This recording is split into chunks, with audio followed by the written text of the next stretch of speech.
I'm Parrish Alford with the Daily Journal. I'm joined by Saunders Ramsey, former Mississippi State pitcher, now head of campus services at MSU. Saunders, how are you, man? I'm doing great. Good morning. Hey, good morning. Thanks for being with us again. Look, man, great run up to the start of the season. That euphoria that comes with the national championship. Everybody really excited. I don't know if Mississippi State set an attendance record for the opener on Friday, but I'm sure that they set an attendance record for number of fans at a 2:00 weekday start. If those records are kept somewhere. Disappointing 3 games, 1 and 2. Got the win on Sunday. Just tell me, so much excitement running up to the season. Start out 1 and 2. Get inside the head of the average Mississippi State fan and tell me what they're thinking this quarter. Well, I had my answer planned until you said the average Mississippi State fan, and then that pivots a little bit. I think the average Mississippi State fan would use the word you used, which is a disappointing weekend. But I'm not sure that if you dig a little bit deeper, I'm not sure it was that disappointing. The opening weekends are exactly what you saw, in my opinion. You want to get some good talent in here. Long Beach has a tremendous pitching staff, a scrappy offense, and I think it's a weekend in which you're trying to learn something. Truthfully, one of the terms my friends and I use a lot is the circle of trust. And if you and I continue to visit, you'll hear it again. I think if you just kind of look at what happened this weekend and you take away the win and the loss, right, and you just kind of look at a big picture, I think there was a lot of that is who can we trust, who can we believe in, and throw some guys out there and get some guys some ABs. And so I'm not as disappointed, if you will. I saw some really good things. Some people are going to build some confidence. And let's be honest, that pitcher we saw Friday night, he's the real deal. He's really, really talented. So he was very talented. Obviously did a good job. I kept coming back to what Brad Cumbas said before the season. And, there was a lot of confidence in this offense, even though they lost, Tanner Allen and Rowdy Jordan, huge losses there at the, big spots in the lineup. Still a lot of confidence. And he talked about the possibility of this team hitting better, being better. I think being more consistent than he felt the team was offensively during the regular season last year. And, in that regard, a slow start, toward that goal. Big day for the offense on Sunday with 12 runs. You mentioned circle of trust, and that's so much of what this early part of the season is, especially when you have key losses in the lineup, because someone is going to step up. That the production is going to be there. That someone is there, but that person doesn't know who he is right now. Chris Lamonis and staff, they don't know who that is right now. It's about innings and playing time and getting pitches before we see that person emerge. But Long Beach, yes, a good staff, but you're going to have to perform better offensively against very good pitching to reach goals. Yeah, and there's also a little bit of eagerness, right? I mean, there's like, let's go, let's play.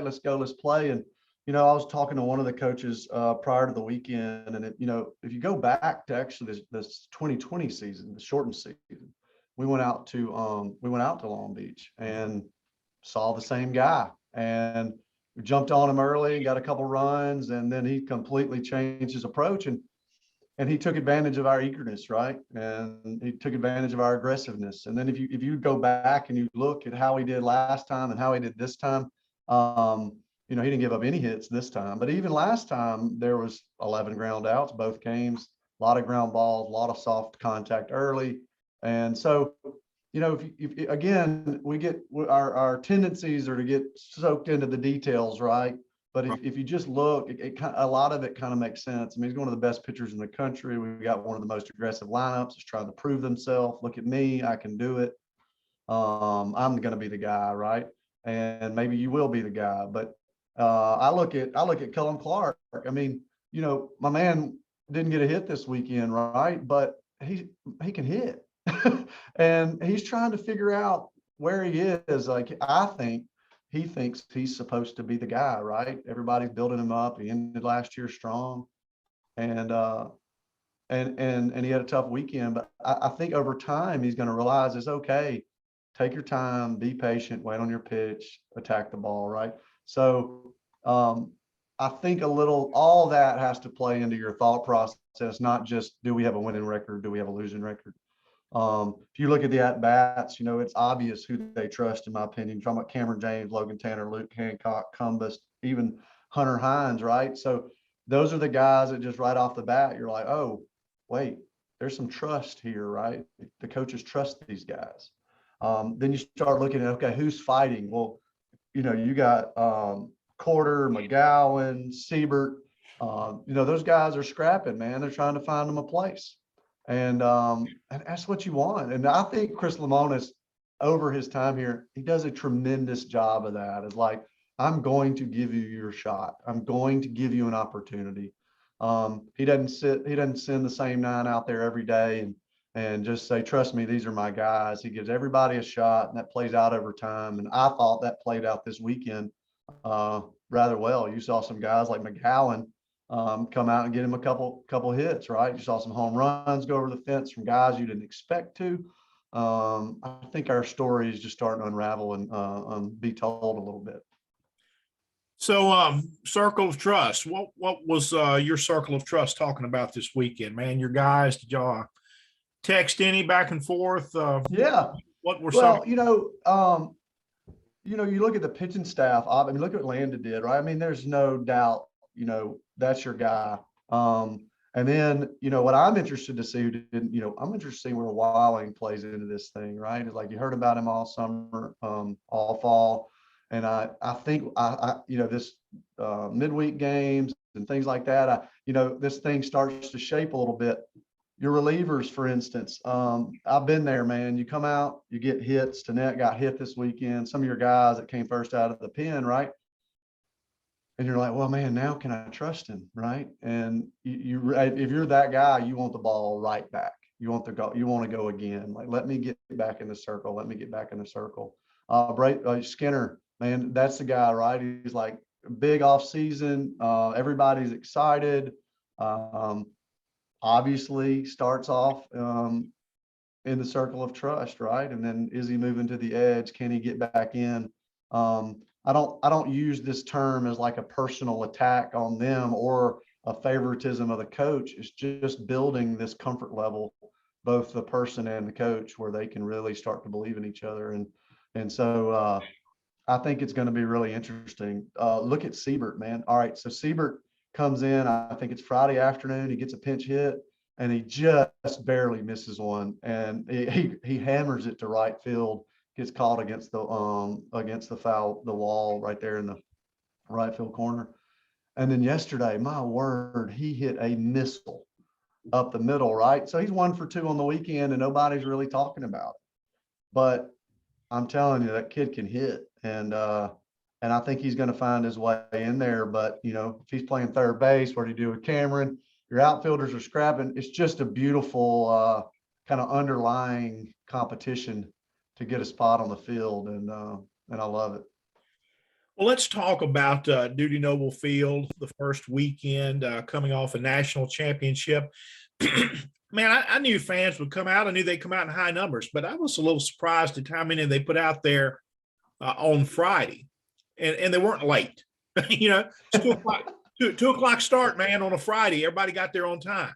Yep. It was look, we know what the atmosphere is at Duty Noble Field. I mean, we've come to expect that, but I was a little surprised by the crowd on Friday.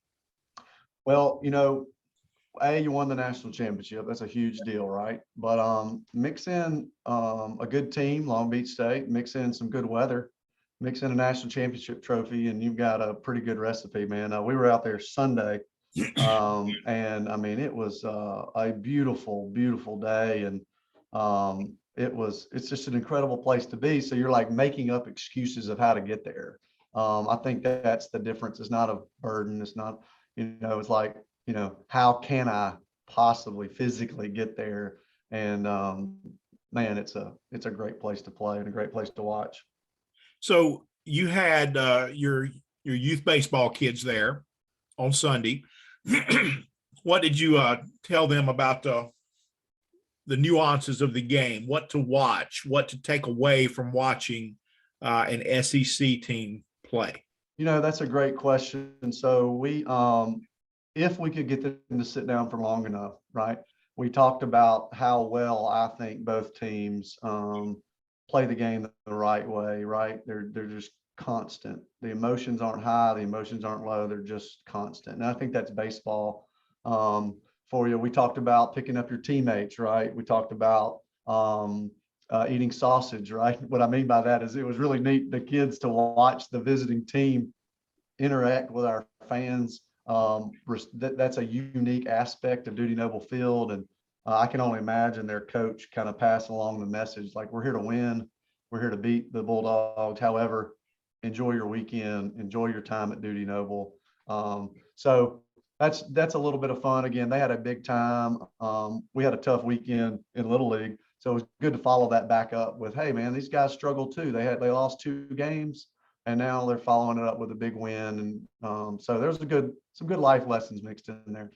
Yeah, of course, I covered Mississippi State from '96 to 2001.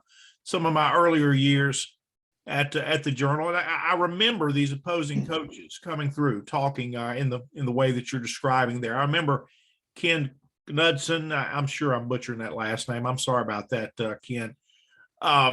The Washington coach back in 1990. Gosh, it would have been, what was the Dubose year? Would have been 95, 96, somewhere around in there. Yep. Washington was there for regional, and he just went on and on about the atmosphere. Yes, but lots of places can have an atmosphere, but the relationship that you're talking about between Mississippi State fans and visiting players, visiting teams, and that's a good thing. Paul Maneri, when he was coach at Notre Dame, and Notre Dame visited for a regional in 2001, I believe. Just on and on about the experience for his players and in front of the fans, and and that that you see that most in the outfield. That's where most of that interaction takes place. But it is a really but I think it is special. But if you, I think sometimes if you just hear, oh, people are nice, people feed you, it's like, oh, they don't, win or lose, we're just happy to be here. And like, that's just absolutely not the case, right? And the best I can compare it to is LSU.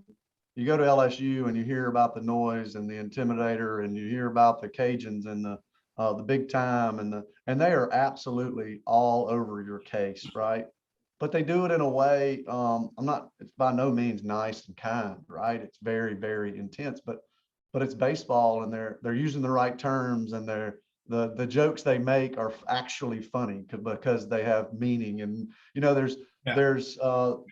is intimidating, but at the same time you leave there and you're like, man, that was a tough place to play, but God, it was awesome. You know what I mean? And I think that's what you get from Mississippi State is like, yeah, they're going to feed you sausage and smile, but at the same time, don't you dare make an error against the wall. You know what I mean? And there's going to be a boot hanging over the wall, and you're going to hear about it, and it's going to get loud, and they're not going to let you forget about it. And so it is an amazing, beautiful ballpark, but our fans, man, they are very, very educated when it comes to baseball, and makes it a great place. All right, Bulldogs back in action Tuesday at 3 against Arkansas, the Pine Bluff campus. Weather permitting. Excuse me. What does Mississippi State need in this game? Obviously a win, but it's the first non-conference game. Roles are still being established. Circle of trust. What do the Bulldogs need to accomplish in the big picture if they're able to play Tuesday? Yeah, I think I think you need to get the guys out there that you're trying to figure out where they fall, and they're trying to figure out the same thing. get some arms out there you hadn't seen before, get them some action, keep giving guys a chance, man. And that's the thing. It's we're not trying not to win a midweek game. We're trying to scrap and win and claw and fight. But this is the time where you get maybe Stinnett gets to throw his bullpen out there just to get him back out there, right? You get him back out there and get that shaken off. Kellen gets in the box and gets a little bit more comfortable. And then the other guys continue to prove themselves. You know what I mean? Siebert gets to say, you know what, that wasn't a fluke. Give me another shot. I'm going to take advantage of it. So midweek games tend to be kind of some positioning, some really big opportunities for guys to make some noise, build some confidence, and kind of prove they belong. And here we go, the circle of trust, right? So I'm excited, man. It's gonna be a lot of fun. It's gonna be a great season. I'm glad that they fought as hard as they did and clawed back and really put up some strong numbers on Sunday. It was fun to watch.